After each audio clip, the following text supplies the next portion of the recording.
من الشيطان الرجيم بسم الله الرحمن الرحيم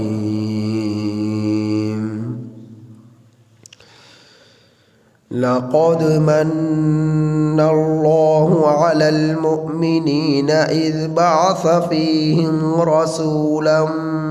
من أنفسهم يتلو عليهم آياته ويزكيهم ويعلمهم الكتاب والحكمة وإن كانوا من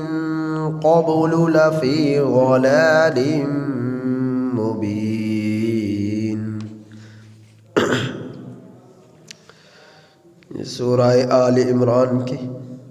آیت نمبر 164۔ سورہ آل عمران کی آیت نمبر 164۔ اس آیت کریمہ کا ترجمہ یہ ہے: لقد من اللہ، البتہ تحقیق اللہ تعالی نے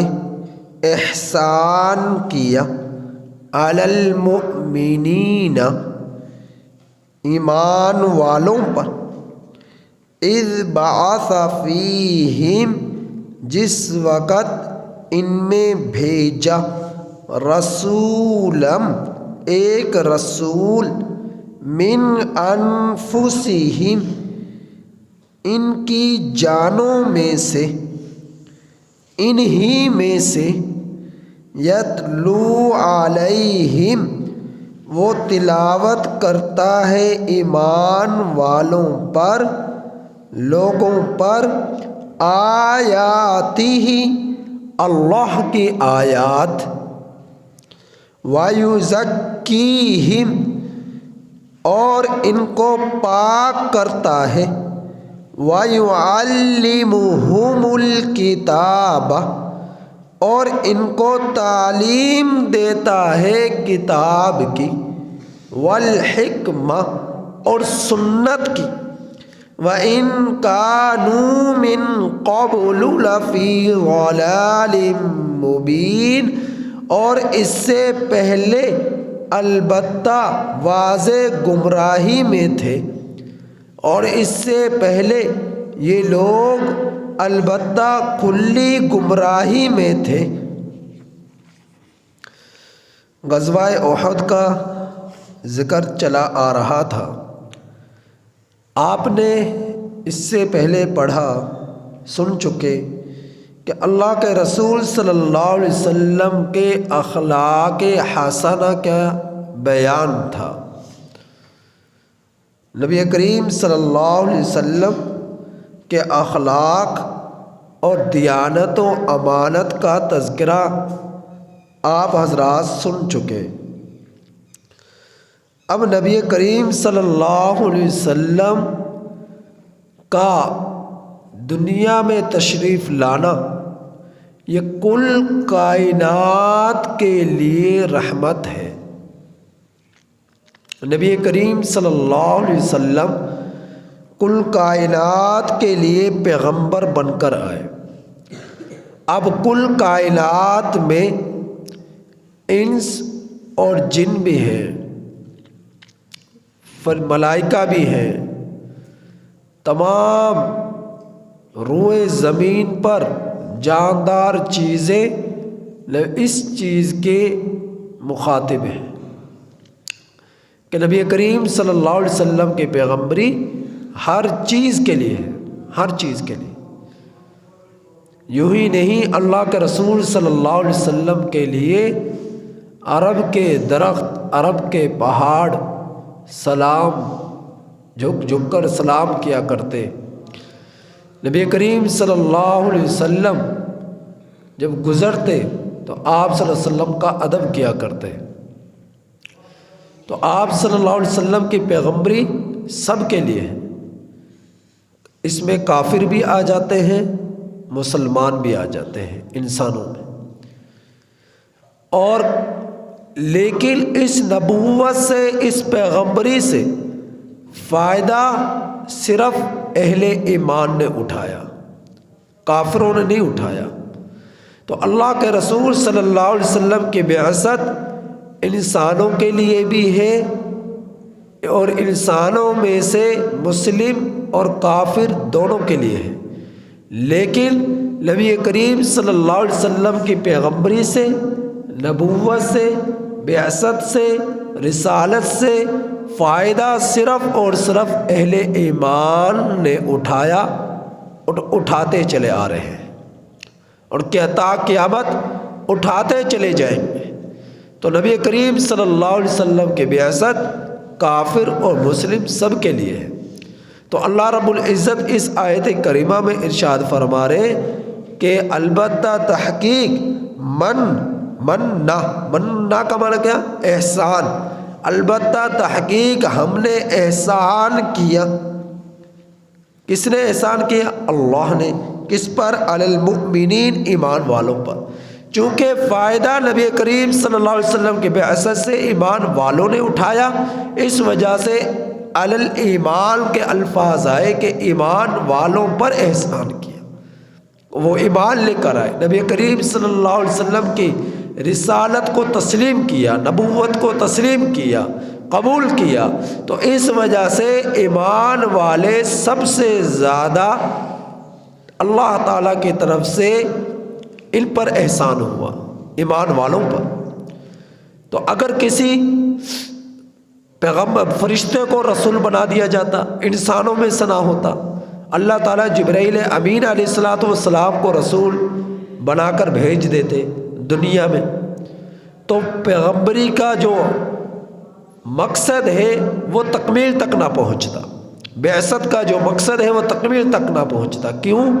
کیونکہ حضرت جبرائیل امین علیہ السلام اللہ رب العزت کی نورانی مخلوق میں سے فرشتے ہیں، اور یہ فرشتہ جو ہوتا ہے اسے نہ درد کا احساس ہوتا ہے، نہ تکلیف کا احساس ہوتا ہے، اور نہ اس کے لیے کوئی غم ہے، نہ اس کے لیے کوئی خوشی ہے، اور ان کو قیامت تک کے لیے ان کو موت کا سامنا بھی نہیں کرنا پڑے گا، قیامت تک کے لیے موت کا سامنا بھی نہیں کرنا پڑے گا۔ جبکہ اللہ کے رسول صلی اللہ علیہ وسلم، اللہ تعالیٰ نے فرمایا من انفسہم، جس وقت بھیجا لوگوں میں رسول انہی میں سے، فرشتوں میں سے نہیں بھیجا، جنات میں سے نہیں بھیجا، فرشتوں میں سے نہیں بھیجا، بلکہ انسانوں میں سے بھیجا، انسانوں میں سے۔ تو نبی کریم صلی اللہ علیہ وسلم کا ہاشمی تھے، قریشی تھے، قریش خاندان سے تھے، ہاشم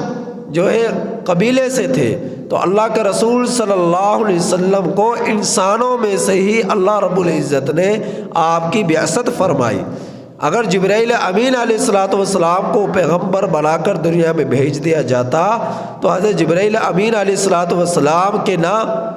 دکھ ہوتا ہے، نہ تکلیف ہوتی ہے، نہ زخم لگتا ہے، تو انہیں صبر کا نہیں پتا کہ صبر ہوتا کیا چیز ہے۔ اور اگر کسی اپنے کا غم پہنچ جائے، بیوی کی جدائیگی ہو جائے، بیٹے کی جدائیگی ہو جائے، بھائی کی جدائیگی ہو جائے، والدین کی جدائیگی ہو جائے، تو جبرائیل امین علیہ السلام کو ان چیزوں سے کوئی سروکار نہیں۔ اللہ کے رسول صلی اللہ علیہ وسلم کے والدین بھی تھے، آپ صلی اللہ علیہ وسلم کی اولاد بھی تھی، آپ صلی اللہ علیہ وسلم کا خاندان بھی تھا، آپ صلی اللہ علیہ وسلم بچپن سے ہی دکھ کا سامنا کرنا پڑا۔ نبی کریم صلی اللہ علیہ وسلم کے ایک بیٹے حضرت ابراہیم علیہ السلام، حضرت ابراہیم رضی اللہ تعالیٰ عنہ، نبی کریم صلی اللہ علیہ وسلم کے یہ بیٹے ہیں حضرت ماریہ قبطیہ رضی اللہ تعالیٰ عنہ کے بدن سے۔ جب یہ 18 سال کے ہوئے، 18 مہینے کے ہوئے، 18 ماہ کے، حضرت ابراہیم 18 مہینے کے ہوئے تو یہ بیمار ہو گئے۔ 18 مہینے کے ہوئے، ابھی بیمار نہیں ہوئے، تو اللہ کا رسول صلی اللہ علیہ وسلم کی ایک صحابیہ تھی، اللہ رب العزت نے انہیں اولاد دی اور وہ فوت ہو گئی، اور دودھ جو ہے بدن میں بہت زیادہ موجود تھا۔ تو انہوں نے آپس میں زوجین نے مشورہ کیا کہ یہ دودھ ایسے ہی ضائع نہ جائے، کیوں نہ ہم اللہ کے رسول صلی اللہ علیہ وسلم کے پاس جائیں اور آپ صلی اللہ علیہ وسلم سے درخواست کریں کہ ابراہیم چونکہ ابھی بچہ ہے 18 ماہ کا ہے، کیوں نہ ہم اسے دودھ پلا دیں۔ تو انہوں نے درخواست کی، اللہ کے رسول صلی اللہ علیہ وسلم نے قبول فرما لی، اور حضرت ابراہیم 18 مہینے کے تھے اور ان کو وہ صحابیہ رسول لے کر چلی گئی، ان کو نشو نما کی، ان کو دودھ پلایا۔ لیکن اللہ کی طرف سے کرنا ایسا ہوا، حضرت ابراہیم 2 دن بعد تقریباً بیمار پڑ گئے، اور اس قدر بیمار ہوئے کہ وہ بیماری آپ کی دنیا سے چلے جانے کا سبب بنی۔ تو جس وقت بیمار ہوئے تو صحابیہ رسول صلی اللہ علیہ وسلم نے نبی کریم صلی اللہ علیہ وسلم کو پیغام بھیجا کہ ابراہیم بیمار ہو گیا۔ تو نبی کریم صلی اللہ علیہ وسلم چند صحابہ اکرام رضی اللہ تعالیٰ عنہ اجمعین کے ساتھ، جن میں حضرت عبد الرحمن بن عوف رضی اللہ تعالیٰ عنہ بھی تھے، تشریف لائے اور نبی کریم صلی اللہ علیہ وسلم نے حضرت ابراہیم کو گود میں لیا۔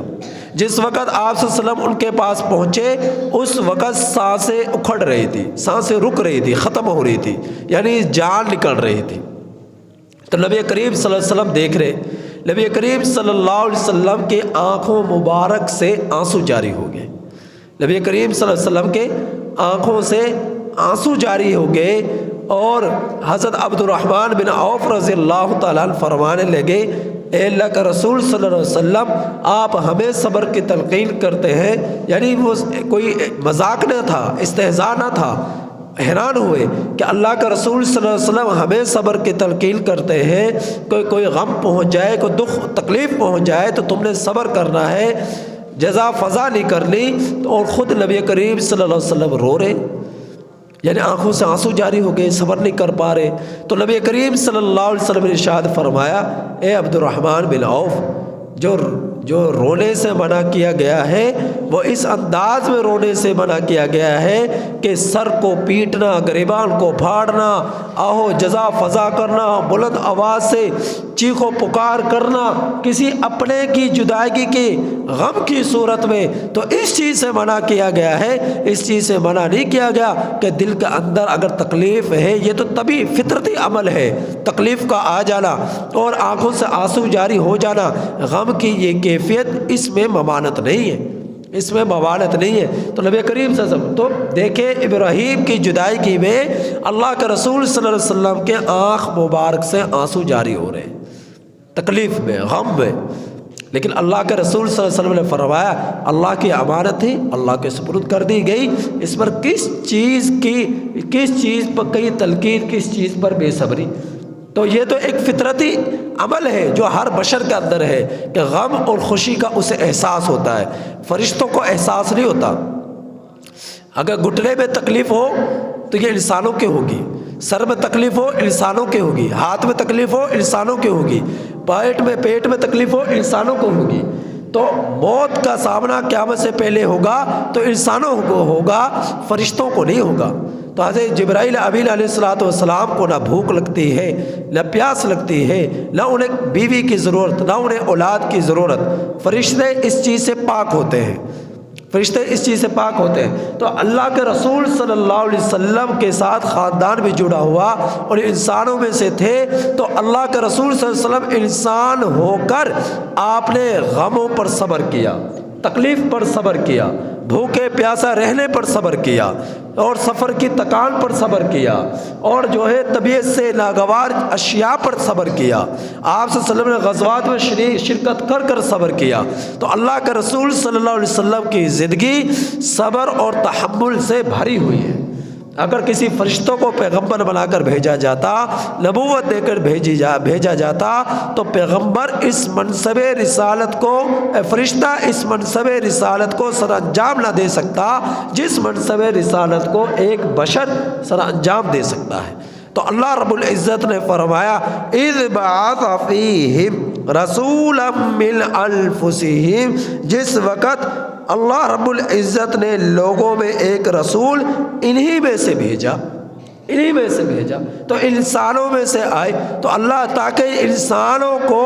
صبر کرنا انسانوں کے لیے مشکل نہ رہے، دکھ تکلیف کا سامنا کرنا انسانوں کے لیے مشکل نہ رہے۔ تو ان آیات کریمہ میں اللہ رب العزت نے ہمیں یہ بتلایا اس آیت کریمہ کے اس حصے میں کہ اے میرے ایمان والے بندو،